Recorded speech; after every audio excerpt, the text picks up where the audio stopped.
السلام عليكم ورحمة الله وبركاته. وعليكم السلام. الحمد لله كفى وسلام على عباده الذين اصطفى.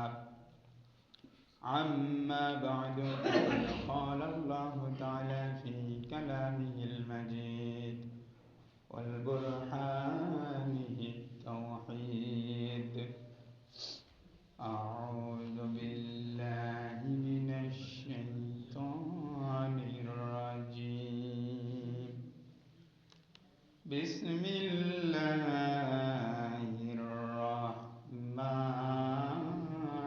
الرحيم. يا أيها الذين آمنوا كتب عليكم الصيام كما كتب على الذين من قبلكم لعلكم تتقون. صدق الله العظيم. عن أبي هريرة رضي الله تعالى عنه قال قال رسول الله صلى الله عليه وسلم: من صام رمضانا إيمانا واحتسابا غفر له ما تقدم من ذنبه.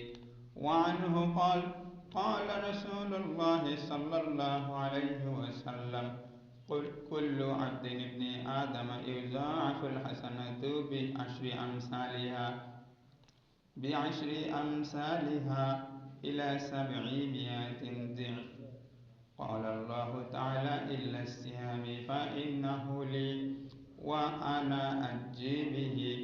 بدأ شهوات وطعامه من أجلي.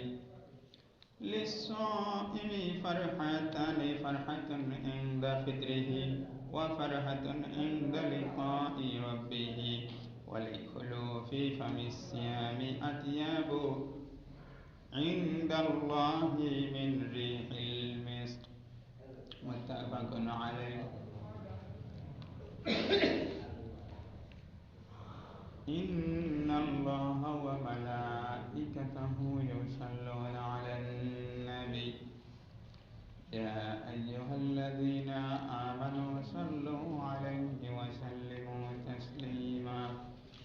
اللهم صل على محمد وعلى آل محمد كما صليت على إبراهيم وعلى آل إبراهيم إنك حميد مجيد. اللهم بارك على محمد وعلى آل محمد كما باركت على إبراهيم وعلى آل إبراهيم إنك حميد مجيد. সমস্ত প্রশংসা সেই মহান আল্লাহ রাব্বুল আলামিনের জন্য, যে আল্লাহ পাক আমাদেরকে মহাপবিত্র এই রমজান মাসের দ্বিতীয় জুমায় আজকে আমাদেরকে মসজিদে এসে সুস্থ শরীরে বসার তৌফিক দিয়েছেন। সকলে বলি আলহামদুলিল্লাহ। দরুদ ও সালাম বিশ্ব মানবতার মুক্তির দিশারি জনাবে মুহাম্মদুর রাসূলুল্লাহ সাল্লাল্লাহু আলাইহি ওয়াসাল্লাম।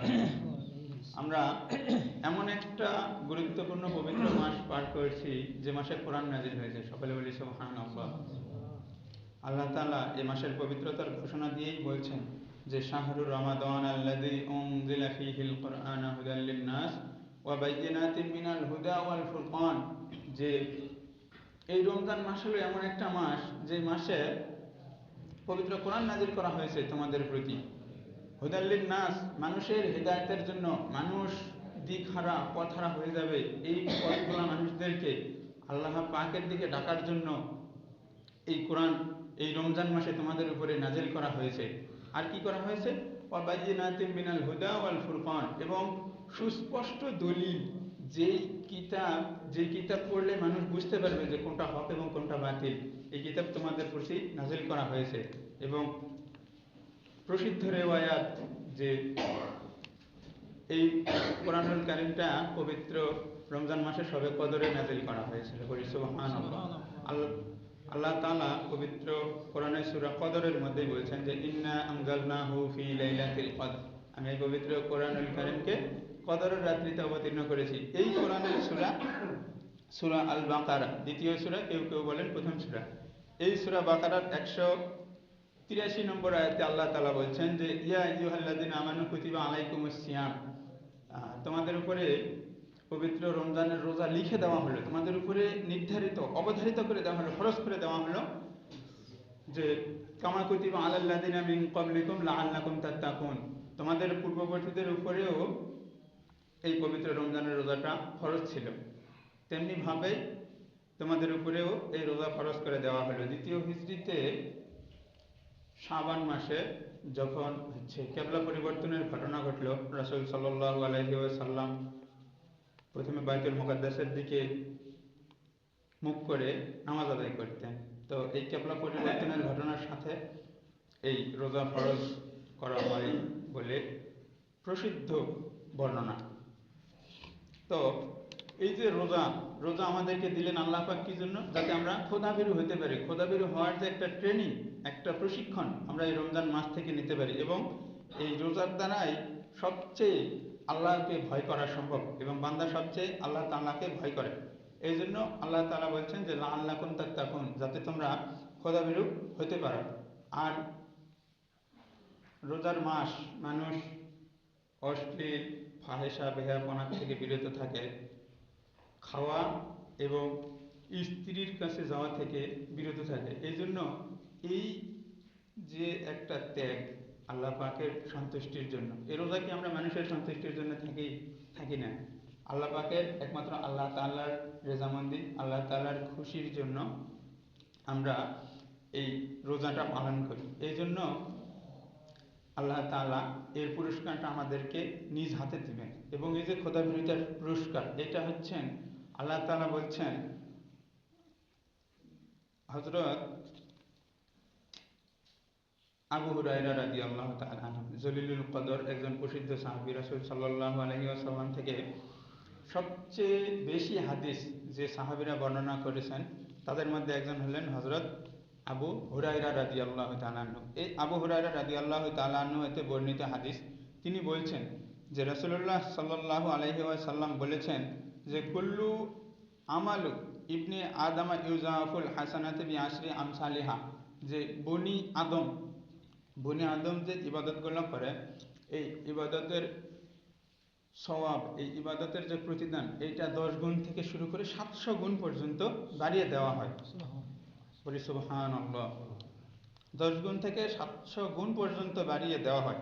আর আল্লাহ তাআলা বলছেন, এই হাদিসটা হচ্ছে হাদিসে কুদসি, এই রাসূল সাল্লাল্লাহু আলাইহি ওয়াসাল্লাম বলছেন যে আল্লাহ তাআলা বলেন ইল্লা সিয়াম, রমজান মাসের এই রোজার যেই ফজিলত, এই ফজিলতটা ব্যতীত অন্যান্য ইবাদতের যে নামাজ পড়বেন আপনি, আল্লাহ তাআলা সওয়াব দিবে।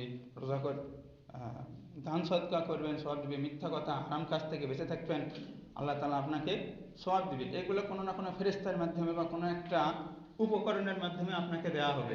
কিন্তু আল্লাহ তাআলা বলছেন যে ইল্লা সিয়াম, সিয়াম ছাড়া, রোজা, রমজান মাসে যে ব্যক্তিগুলো রোজা করবে এদের পুরস্কার এইভাবে দেওয়া হবে না, কোনো 10 গুণ বা 700 গুণ এরকম করে দেয়া হবে না।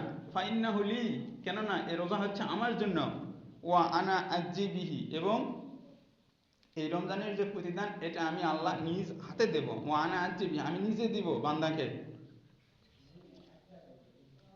বাদাউ শাহাওয়াতিন ওয়া তুআমুহু মিন আজলি, যে হাদিসের মধ্যে এর পরের অংশে আল্লাহ তাআলাই বলতেছেন যে বান্দা শুধুমাত্র আমাকে খুশি করার জন্য এই যে খাওয়া দাওয়া পানাহার এবং তার যে মনের যে কামনা বাসনা, এগুলার থেকে সে বিরত থাকতেছে, এই জন্য আমি এর প্রতিদানটা নিজ হাতে দেব। লিস-সাইমি ফারহাতান, এরপরের অংশে আল্লাহ তাআলাই নিজেই বলছেন, এই হাদিসের মধ্যে রসুলের ভাষা কিন্তু কথা হচ্ছে সরাসরি আল্লাহ তাআলার, যে লিস-সাইমি ফারহাতান, ফারহাতুন ইনদা ফিতরিহি ওয়া ফারহাতুন ইনদা লিকাই রাব্বিহি, যে রোজাদারের জন্য আনন্দ হচ্ছে দুইটা। একটা হচ্ছে যখন সে ইফতার করে তখন তার একটা আনন্দ, আর একটা হচ্ছে ওয়া ফারহাতুন ইনদা লিকাই রাব্বিহি, যখন তার রবের সাথে তার সাক্ষাৎ হবে।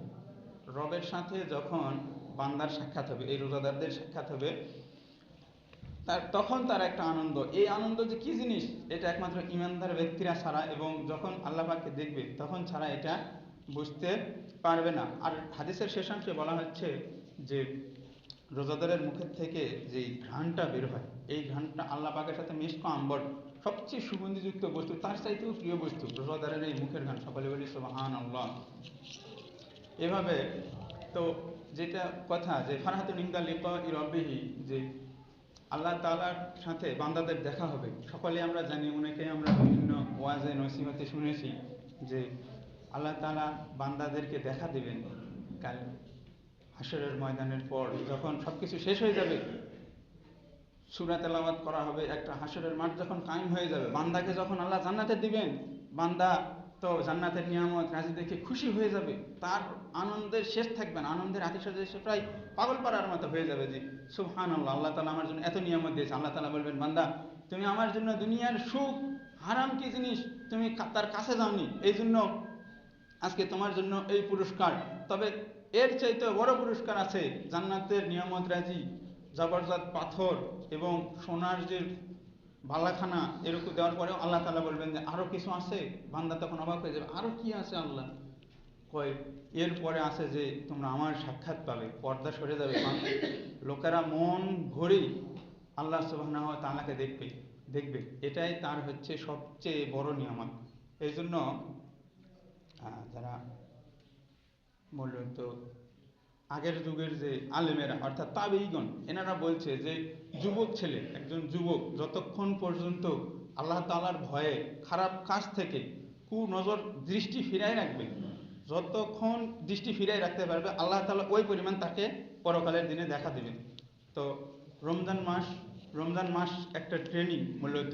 এই যে একটা মাস আমরা সিয়াম সাধনা করব, এত কষ্ট করে করব, আল্লাহ পাক দিয়েছেন এই মাসে এই জন্য যে যাতে আমরা এই মাস থেকে ট্রেনিং নিয়ে বাকি 11টা মাস এই মাসটা যেভাবে চলেছি এইভাবেই যেন চলতে পারি, এইভাবেই যেন হচ্ছে খারাপ কাজগুলো থেকে বিরত থাকতে পারি, আল্লাহ পাকের হুকুম আমরা পালন করতে পারি। তাই আসুন, যারা এখনো আমরা খেলায় সময় নষ্ট করছি, যারা এখনো হয়তো রোজা থাকতে পারতেছি না, বিভিন্ন এক্সকিউজ দিচ্ছি যে আমার গ্যাস, আমার সমস্যা, আমি এই কাজ করতেছি, আমি এই কাজ করতেছি, একটু কষ্ট করে রোজাটা থাকার চেষ্টা করেন। আল্লাহ রসুল সাল্লাল্লাহু আলাইহি সাল্লাম বলছেন, রোজা যেহেতু বান্দা কষ্ট করে থাকে এই জন্য এর স্বভাবটাও হবে বিশাল। পৃথিবীতে যদি দুনিয়ার হিসাব, একজন মেম্বার আপনাকে পুরস্কার দিবে, এইটার যেমন গুরুত্ব, তার চেয়ে যদি বলা হয় যে আপনাকে রাষ্ট্রপতি, প্রধানমন্ত্রী ক্ষমতা বেশি, প্রধানমন্ত্রী আপনাকে পুরস্কার দেবে, আপনার কিরকম আনন্দ হয় যে বাবা প্রধানমন্ত্রী আমাকে আজকে পুরস্কার দিবে। তো ঠিক এইরকমই ফেরেশতার মাধ্যমে আল্লাহ তাআলা রোজার প্রতিদান দিবেন না, রোজার প্রতিদান আল্লাহ তাআলা দিবেন নিজ হাতে। এবং হাদিসে বলছেন এটা হবে যে আল্লাহকে দেখা, এটা বান্দার জন্য সবচেয়ে বড় পুরস্কার হবে। তাই আসুন, হেলায় ফেলায় সময় নষ্ট না করে সকলে রমজানের রোজাগুলো হক সহ পরিপূর্ণ নিয়ত সহকারে সকলে রমজানের রোজাগুলো আদায় করার চেষ্টা করি। এ কথা বলে আমি আমার সংক্ষিপ্ত কথা এখানেই শেষ করছি। আসসালামু আলাইকুম ওয়া রাহমাতুল্লাহি ওয়া বারাকাতুহু। এ পর্যায়ে আপনাদের সামনে জিয়া ভাই কিছু কথা বলবেন মসজিদ সংক্রান্ত বিষয়ে।